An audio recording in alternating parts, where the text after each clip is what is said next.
पुराने बंगले में दीनानाथ ने अपने कमरे के दरवाजे को अंदर से बंद कर लिया था।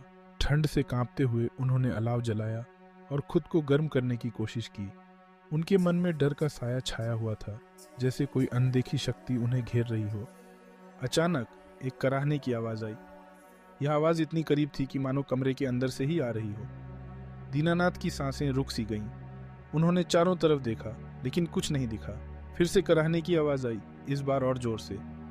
डर के मारे उनका दिल धड़कने लगा। उन्होंने खुद को अलाव के पास और ज्यादा खींच लिया। अचानक एक ठंडी हवा का झोंका आया और अलाव बुझ गया।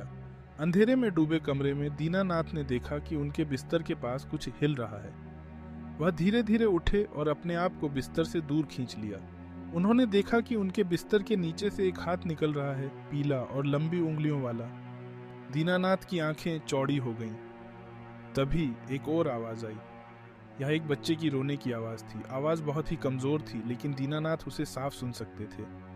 अचानक उनकी मृत पोती नीता की यादें उनके मन में उमड़ने लगीं। वह दर्दनाक यादों से घिर गए। अचानक रोने की आवाज बंद हो गई। एक पल के लिए सन्नाटा छा गया। फिर एक धीमी सी हवा का झोंका आया और कमरे में एक खिड़की खुल गई। दीनानाथ ने अपनी आंखें खोली। खिड़की के बाहर कुछ नहीं था, सिर्फ कोहरा ही कोहरा था। दीनानाथ ने फिर से अपनी आंखें बंद कर ली। वह अब और नहीं देख सकते थे। वह बस सोना चाहते थे और इस भयानक रात को भूल जाना चाहते थे, लेकिन वह सो नहीं पाए, क्योंकि वह जानते थे कि वह अकेले नहीं थे। कुछ अदृश्य शक्ति उनके साथ ही कमरे में मौजूद थी और वह शक्ति उन्हें कभी नहीं छोड़ने वाली थी।